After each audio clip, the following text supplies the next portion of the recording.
This screencastify is to explain how to make the S sentence at the end of trees.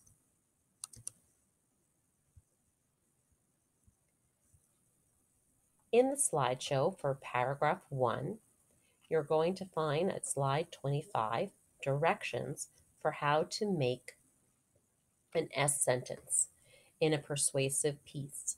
The S sentence is not going to be a summarize piece. It's not going to sum up the idea. It also is not going to segue into the next idea as we have done before. This is a new technique. It is at the very end of each of the 3 body paragraphs. And on a rubric, it would give you points for bringing up a counter argument.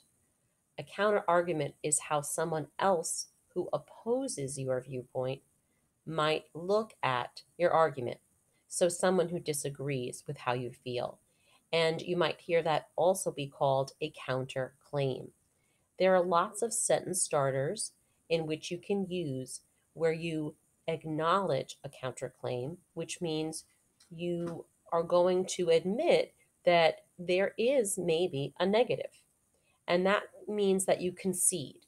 You concede to a portion of what another person who opposes you might see as negative, but then you also find a way to make that negative, that con, not so bad. And so we kind of refer to that as a yes, but statement. We don't actually use the words yes, but in the sentence, but the basic way to describe it is that yes, you're acknowledging your opposition has concerns, that someone who disagrees with you has a point. But then you try to explain why it shouldn't be so worrisome, why it's really not a big deal. So in this example, it says, yes, I acknowledge my opposition has concerns, but my position shows where that argument falls short, my limitations of the agreement, and why my position is more reasonable. For instance, phones can be harmful and a distraction, but there are many social and economic benefits for Americans. So we're going to use those yes, but statements in the very last sentence of our paragraphs, using some sentence starters and frames. So what you'll need for this is that you're going to create 3 S sentences, one for argument 1, 2, and 3. You're going to think of the 3 arguments you made, and you'll be doing this at the end of each paragraph. But your S sentence is going to focus on the main argument. What were you talking about for that paragraph? And you're going to create a sentence that admits a con, a negative perhaps, or one aspect, but then is going to silence it. That's why we call that an S. And we'll kind of explain why it's not a big deal. So this link here, it's on several slides, will open up a past document that other classes have made in which they had to decide about adopting a cat. They listed pros, but in order to make your argument powerful, you have to anticipate what someone who does not agree with you would say are the negatives.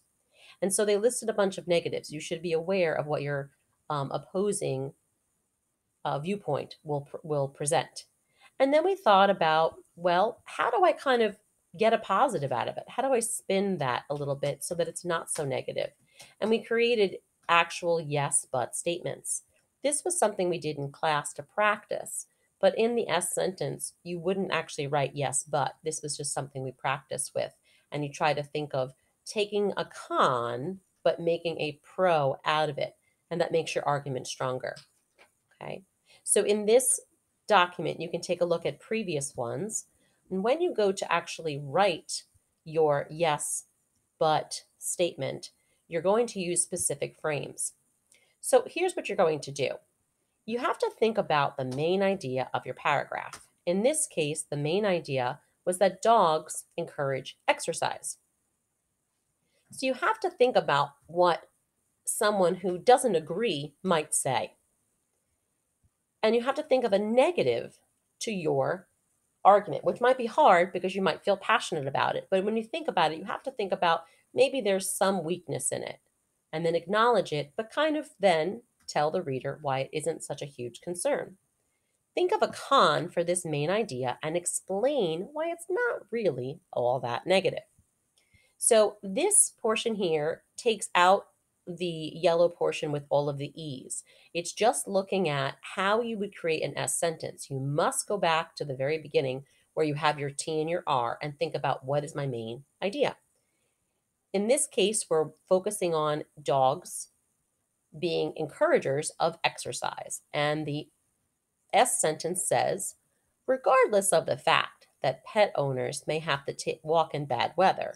Now, that is a common argument that if dogs are great for exercise, they have to deal with bad weather, inclement weather, all kinds of things might get in the way if you have to rely on your dog for exercise. But when you think about it, you want to try to spin it a little bit so that it's not so negative. Regardless of the fact that pet owners may have to walk in bad weather conditions, at least pup adopters, there's a little word referent, will still get their exercise in. There are plenty of days where you can go outside. And I would say in this viewpoint too, that dogs are really a constant motivator. No matter what the weather is, they're always there to remind you to get out and get going. Here's another one. The main idea is that dogs are loyal to owners. Now, when you think of loyalty, it's really hard to think of, well, what could be a negative of loyalty? Isn't it wonderful to have someone or something so loyal to you? But you have to anticipate that someone who is anti your position is going to try and bring up the negative parts. So if you take a look at how this starts, the main idea is that dogs are loyal. Someone who is not feeling the same way that you do will take your main idea and say a negative part. You have to think of that part and think about how you can make it positive. Sometimes dogs are too anxious. Now, would that be a negative for being loyal? Well, that might be correct. If dogs are very loyal, they always want to be near you. They might be under your feet. They might be constantly with you when you're working, doing things. You might feel like you don't have a moment alone because you always have someone following you. Sometimes dogs are too anxious and want your attention all the time. Now, that could be a downside of having too much loyalty. So there's our acknowledgement that yes, the other viewpoint might have a point there. But you're going to kind of write it off and say why it's not a problem and certainly not something that should keep you from getting the animal. But I'm sure it feels good to be loved with all of that attention. And you can always kind of stress in this case, like love that attention. And the pet could also be shared by other people if you need a break, if there's too much attention. So there's always a way to kind of acknowledge something that might be negative and then try to kind of turn it around so that it's not so negative and that there is a positive as well. Now, again, you can take a look at these on the document from the links to kind of get you going in the idea of a yes, but statement, but please do not use yes, but in your sentences. This is just an exercise that we would have done in class, but it helps you kind of see what the downsides are of your positives. What you're going to need to do is you're going to need to open up the document. The video will be inserted here, and you can work on putting that inside your document as well. Now, you're going to do this 3 times for body paragraph 1, for body paragraph 2, and for body paragraph 3. So right now, you're just going to focus on body paragraph that you're working on. So you would have to go back to your thesis statement. And for the first idea, I just kind of pulled it up. If you want to look at what your thesis statement is, that's in your T and your R. Now, the S at the end, we're going full circle and going back to the main idea. In this case, for Max, his example is that they are great exercise buddies, right? So that kind of links up to what we had. You want to think about, well, what's negative about a dog as your exercise buddy? So I'll come up with a list and write it down. Well, I have to go outside when the weather is bad, if I'm going to truly get my exercise. It's probably easier to go to a gym every day. And maybe there's certain types of exercises you can't always take a dog to. And maybe you want to go places and then it's kind of a drag to bring an animal there. So then I have to think about what would someone disagree with and say, what can I kind of spin the best? When I think about the weather, I already explained that, but when I think about joining a gym instead, and so you can think about, well, someone who doesn't feel this way might think that a gym is a better way to get exercise, but dogs are always there to motivate you to go.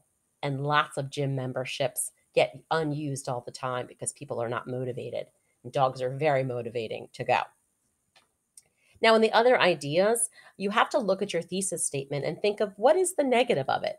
This positive about keeping owners safe, you might think that there is no negative part to that. And you can think about, well, there isn't a negative about being safe. Everyone wants to be safe. So then you have to think about, well, how does that safety happen? So dogs do keep families safe primarily because they're very noisy when people come to the door. And that's really, really helpful, especially if a stranger or someone who is not welcome at your house comes. Now you have to think about the negative. Dogs often do this no matter who is at the door, whether it's someone who's welcome or not.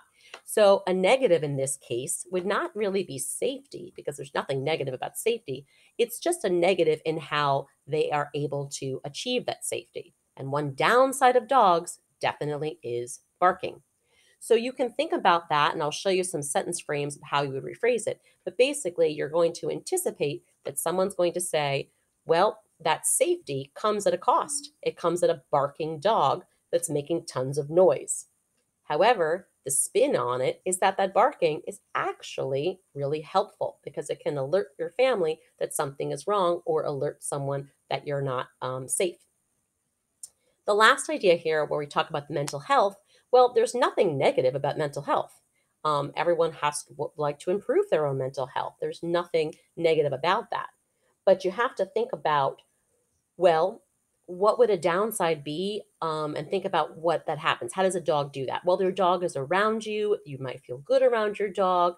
Think about what someone who feels opposite, that when they think of the dog, they don't feel like they want a companion or someone to be in their home and to take care of. Maybe that person who's an anti-dog might feel overwhelmed by taking care of a dog. They might feel stressed out by taking care of a dog. The dog might be too needy for them. So in this part, if you talked about mental health, you could say something like, I'll show you the sentence frames in a minute, but mental health improves with the dog. And for those that feel that dogs are too stressful, they may really aren't stressful when you consider all of the rewards. Okay. So all of that, it's a lot of discussion and thinking about what would be the downsides. And I encourage you to talk to others that you can to think about the downsides of your positives and really have that. We would have had this discussion in class, but think about what you could turn it around. So there's a fun argument game that you can kind of do, is to kind of figure out the downsides of your argument. To do these sentences, and again, it's just one for each paragraph, there are lots of frames on this slide as well as this. So when you do your S sentence, remember, number one, we're not doing a segue like we've done before into the next paragraph. We are not doing a summary sentence, but this is an entirely new sentence that we've never tried before, but works perfectly for opinion writing. And you can use the starters that are here. You can use some of the samples. Make sure it connects to your main idea. You can also use this example as well, in which you take your opposing point of view that just disagrees with your main idea or a part of your main idea, and then you insert a comma, and that comma then shifts the reader to hear your point of view, and you want to end on your point of view. The negative is in red. You address that first, and you say, yes. You leave a comma, and then say, but, and you want to end on your point of view because that's what you're pushing throughout your piece. Now, if you notice, all of these, some of them do say, but actually, or but you're not going to say yes, but the way it's listed here. This is just an activity we would have done in class to kind of get warmed up with it. But it wouldn't be formal enough to say yes, but in a S sentence. Use the sentence frames that are on these slides. And once you do the thinking for this, think about the negative part and how you can silence that negative. as long as you think about it, then the sentence frames, once you have the idea, the sentence will write itself. These are often fun sentences to think of, but you have to think about what a good argument would be for the other side. So, boys and girls, thank you so much for all your hard work. I appreciate everything that you're doing, and I look forward to all of your S sentences that are going to silence the con of another viewpoint. Thank you so much, boys and girls.